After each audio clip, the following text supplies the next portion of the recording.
ನಮಸ್ಕಾರ. ನನ್ನ ಮತ್ತೊಂದು ಲಾಗ್ಗೆ ಇವತ್ತು ಬಂದು ಬೆಳಗಿನ ಜಾವ 5 ಗಂಟೆಗೆ ಲಾಗ್ ಶುರು ಮಾಡ್ತಾ ಇದ್ದೀನಿ. ರೈಲ್ವೆ ಸ್ಟೇಷನ್ ಬಂದಿದೆ, ಬಿಡದಿ ರೈಲ್ವೆ ಸ್ಟೇಷನ್ಗೆ ನಾವು ಅಪ್ಪನ ಬಿಡೋಕ್ಕೆ ಬಿಟ್ಬಿಟ್ಟು ಹೋಗ್ತಿದ್ದೀನಿ. ಅದು ಸ್ವಲ್ಪ ಕೆಲಸ ಐತೆ ಶ್ರೀರಂಗಪಟ್ಟಣದಲ್ಲಿ ಕೋರ್ಟಲ್ಲಿ ಅಂತ ಹೋಯ್ತೈತೆ. ಬೆಳಗಿನ ಜಾವ ಕೆಲಸಕ್ಕೆ ಎಲ್ಲರೂ ಓಡಾಡ್ತಾವ್ರೆ. ನಮ್ಮ ಬಿಡದಿ ರೈಲ್ವೆ ಸ್ಟೇಷನ್ ರೋಡ್ ಇದು ಯಾವ ಥರ ಇದೆ ನೋಡಿ. ಎಲ್ಲ ರೋಡು ಕಿತ್ತಿ ಮಾಡಿ ಇಂಡಸ್ಟ್ರಿಯಲ್ ಏರಿಯಾ, ಅದರಲ್ಲೂ ಆಲ್ಮೋಸ್ಟ್ ಎಲ್ಲ ಬರೋರೆಲ್ಲ ಇಲ್ಲೇ ಓಡಾಡಬೇಕು. ಈ ರೋಡೇ ಚೆನ್ನಾಗಿಲ್ಲ, ಇರೋದೇ ಇನ್ನೊಂದು ರೋಡ್ ಇದು. ಇದನ್ನು ದಿನದಿಂದ ಇಲ್ಲ ಗುರು, ಇದೊಂದು ಚೂರು ತಾರ್ ರೋಡ್. ಬಿಡದಿ ರೈಲ್ವೆ ಸ್ಟೇಷನಿಂದ ಹಿಡಿದು ಆ ಬಸ್ ಸ್ಟಾಪ್ವರೆಗೂ ಹಿಂಗೆ ಐತೆ ರೋಡು. ಒಂದು ರೋಡ್ನ ನೀಟಾಗಿ ಮಾಡಿಲ್ಲ, ಏನು ಮಾಡೋದು. ಶಿವನ ದೇವಸ್ಥಾನ ಲೈಟಿಂಗ್ ಹಾಕ್ಸಿರೋದು ಸಖತ್ತಾಗೈತೆ. ದೇವಸ್ಥಾನ ಅಲಂಕಾರ ಮಾತ್ರ ಸಖತ್ತಾಗಿ ಮಾಡ್ತಾರೆ. ಈಗ ಹೋಗ್ಬಿಟ್ಟು ಇನ್ನೂ ಒಂದು 7:30 ಗಂಟೆ ಸ್ವಲ್ಪ ಮಲ್ಕೋಬೇಕು. 7:30ಗೆ ಬಂದು ನಾನು ಮೊಬೈಲ್ ಕ್ಯಾಂಟೀನ್ಗೆ ಐಟಮ್ ರೆಡಿ ಮಾಡಬೇಕು. ಇನ್ನು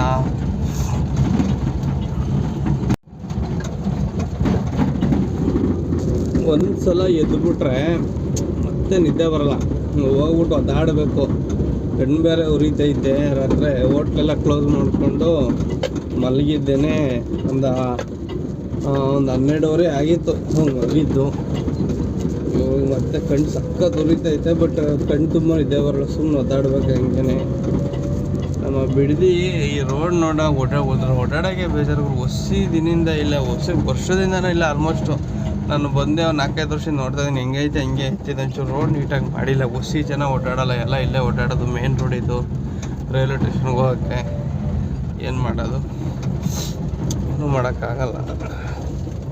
ಪಾಪ ಎಲ್ಲ ಕೆಲ್ಸಕ್ಕೆ ಹೋಯ್ತವ್ರು ನೋಡಿ. 5 ಗಂಟೆಗೆ ಎದ್ದು ಕೆಲ್ಸಕ್ಕೆ ಹೋಗೋರಲ್ಲ, ಮೇ ಬಿ ಕಾಲೇಜ್ ಇಲ್ಲ, ಕೆಲ್ಸಕ್ಕೆ ಹೋಗೋರೆ ಹೆಣ್ಮಕ್ಳು. ಕೆಲ್ಸಕ್ಕೆ ಹೋಗೋಕ್ಕಾಗ 5 ಗಂಟೆಗೆ ಎದ್ದು ಹೋಯ್ತವ್ರೆ. ಎಲ್ಲ ಬೆಳಗ್ಗೆನೇ ಶುರು. 5 ಗಂಟೆಗೆ ಜನ ಹಿಂಗೆ ಓಡಾಡ್ತಿದ್ದಾರೆ. ಚಳಿ ಹೊಡಿತೈತೆ ಲೈಟಾಗಿ. ಹಂಗೆ ಮೇನ್ ರೋಡಿಗೆ ಬಂದೆ. ಈಗ ನಮ್ಮ ವಂಡ್ರಲಾ ಗೇಟ್ ಕಡೆಗೆ ಏನು, ವಂಡ್ರಲಾ ಗೇಟ್ ಇಲ್ಲಿಂದ ಒಂದು 5 ಕಿಲೋಮೀಟ್ರ್ ಆಗುತ್ತೆ ಅಷ್ಟೇ. 2 ನಿಮಿಷಕ್ಕೆ ಹೋಗೋದು. ಬೈಕ್ ಎತ್ಕೊಬರೋಣ ಅಂತಿದ್ದೆ, ಚಳಿ ಸಖತ್ ಚಳಿ. ಅದಕ್ಕೆ ಕಾರ್ ಎತ್ಕೊಬಂದ್ಬಿಟ್ಟೆ. ಏನು ಚಳಿ, ಯಾಕಂದರೆ ಈಗ ಹೋಗ್ಬಿಟ್ಟು ಒಂಚೂರಾರು ಅಷ್ಟು ಒದಾಡ್ಬೋದು. ನೀನು ಬೈಕಲ್ಲಿ ಬಂದರೆ ನೀನು ಆ ಚಳಿ ನೀನು ಒಮ್ಮೆಗೆ ನಿದ್ದೆ ಬರೋಲ್ಲ.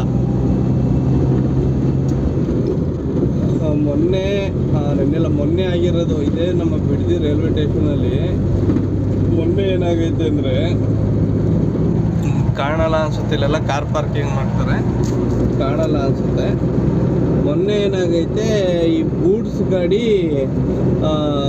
ಏನಿದೆಯೋ ಟ್ರ್ಯಾಕ್ ಐತೆ, ಟ್ರ್ಯಾಕಿಂದ ಕೆಳಗಡೆ ಎಳೆದ್ಬಿಟ್ಟೈತೆ. ಸದ್ಯ ಪ್ಯಾಸೆಂಜರ್ ಗಾಡಿ ಆಗಿದ್ರೆ ಕತೆ ಏನು. ಗೂಡ್ಸ್ ಗಾಡಿ ಅದು ಇದಿರುತ್ತಲ್ಲ, ಟ್ರ್ಯಾಕ್ ಮೇಲೆ ಹೋಗೋ ಚಕ್ರ, ಹತ್ರ ಯಾವುದೋ ಒಂದು ಲಾಕ್, ಒಂದೇ ಒಂದು ಲಾಕ್ದು ಒಂದು ಚಕ್ರದ್ದೇನೋ ಇದೆ ಬಿಚ್ಕೊಬಿಟ್ಟು ಇದಿರುತ್ತಲ್ಲ, ಏನಪ್ಪ ಟ್ರೈನ್ ಉದ್ದಕ್ಕಿರುತ್ತಲ್ಲ, ಆ ಗೂಡ್ಸ್ ವೆಹಿಕಲಲ್ಲಿ ಮಧ್ಯದಲ್ಲಿ 2 ಬೋಗಿ, ಒಂದು ಚಕ್ರದಿಂದ 2 ಬೋಗಿ ಮಾತ್ರ ಕೆಳಗೆ ಇಳಿದಿತ್ತು. ಆಮೇಲೆ ಇಲ್ಲಿ ಬಂದೋದು ನಿಧಾನ ಸ್ಲೋ ಆಗೈತೆ ಗಾಡಿ. ಅದು ಇಲ್ಲಿ ಕ್ರಾಸಿಂಗ್ ಏನೋ ಹಾಕಕ್ಕಂತೆ. ಸದ್ಯ ಆ ಟೈಮಲ್ಲಿ ಆಗೈತೆ ನೋಡಿ. ಸದ್ಯ ಏನೂ ಆಗಿಲ್ಲ. ಏನಿದೆ ಬೋಗಿ ಇರುತ್ತೆ, 2 ಬೋಗಿ ಮಾತ್ರ ಕೆಳಗೆ ಇಳಿದಿದ್ದಾವೆ. ಏನೂ ಸಮಸ್ಯೆ ಆಗಿಲ್ಲ, ಏನಿಲ್ಲ. ಏನೇ ಪ್ಯಾಸೆಂಜರ್ ಆಗಿದ್ರೆ ಸುಮ್ಮನೆ ದೊಡ್ಡ ಸಮಸ್ಯೆ ಆಗ್ತಿತ್ತು.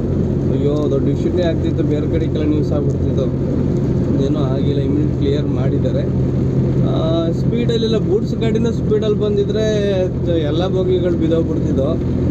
ಒಳಗಡೆ ಏನಿರ್ತಿದ್ದೋ ಅಂದರೆ ತುಂಬ ಎಕ್ಸ್ಪೆನ್ಸಿವ್ ಐಟಮ್ಗಳು ಏನಾರು ಆಗಿರೋದು, ತುಂಬ ಪ್ರಾಬ್ಲಮ್ ಆಯ್ತಿತ್ತು. ಏನಪ್ಪ ಈ ಟ್ರ್ಯಾಕ್ಗಳು ಹಿಂಗೆ ಆಗ್ಬಿಟ್ರೆ ಏನು ಕತೆ, ಏನು ಮಾಡೋಕ್ಕಾಗಲ್ಲ.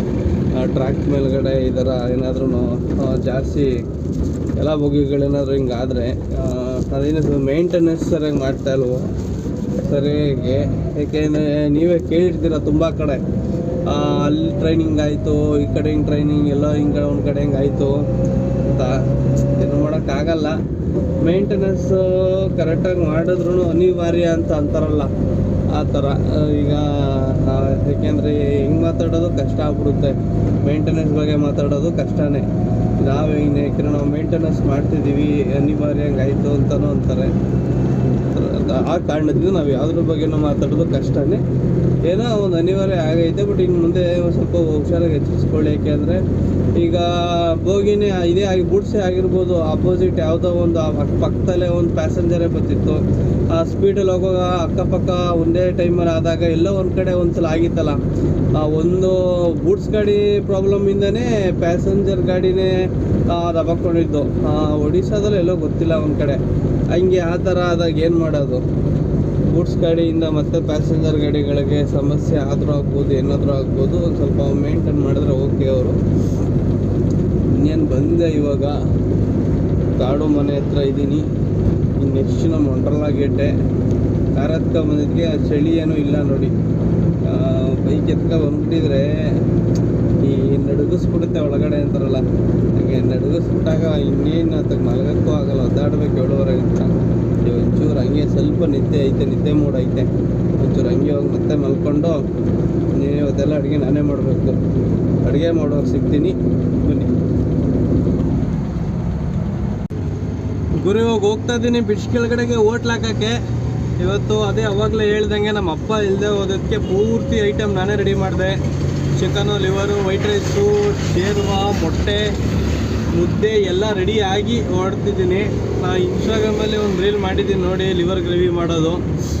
ಆಲ್ಮೋಸ್ಟ್ ಇದಕ್ಕಿಂತ ಈ ಯೂಟ್ಯೂಬ್ ವೀಡಿಯೋ ಅಪ್ಲೋಡ್ ಮಾಡೋಕ್ಕಿಂತ ಮುಂಚೆನೇ ಅಪ್ಲೋಡ್ ಆಗಿರುತ್ತೆ. ಅದು ಆಲ್ರೆಡಿ ಅಪ್ಲೋಡ್ ಮಾಡಿದ್ದೀನಿ. ವ್ಯೂಸ್ ಚೆನ್ನಾಗಿ ರೀಚ್ ಆಗ್ತೈತೆ. ಇಲ್ಲಿ ಯಾರು ನೋಡಿಲ್ಲ ಅಂದರೆ ಹೋಗಿ ನೋಡಿ. ಇವಾಗ ಎಲ್ಲ ರೆಡಿ ಆಗಿ ಬೇಗನೆ ಹೋಗ್ತಾ ಇದ್ದೀನಿ. ಬಿಸ್ನೆಸ್ ಸ್ವಲ್ಪ ಚೆನ್ನಾಗಿ ಮಾಡಬೇಕು. ಈ ಹೋಟ್ಲು ಬೇರೆ ಇಲ್ವಲ್ಲ ಇವತ್ತು, ಬರೀ ಒಂದು ಕಡೆ ಮಾತ್ರ. ಮಂತ್ ಎಂಡ್ ಬೇರೆ ಆಯಿತು. ಈ ತಲೆನೋವು ಗುರು, ಮಂತ್ ಎಂಡ್ ಗೊತ್ತು ಅಂದರೆ ತಲೆನೋವು ಈ ಕಮಿಟ್ಮೆಂಟ್ಸ್ಗಳಿಗೆ. ಈಗ ಹೋಯ್ತಾ ಇದ್ದೀನಿ ಹೋಟ್ಲ್ ಹಾಕೋಕ್ಕೆ. ಚೆನ್ನಾಗಿ ಬಿಸ್ನೆಸ್ ಆಗ್ಬಿಟ್ರೆ ಸಾಕು. ನೋಡೋಣ ಬನ್ನಿ ಹೇಗಾಗುತ್ತೆ ಬಿಸ್ನೆಸ್ಸು.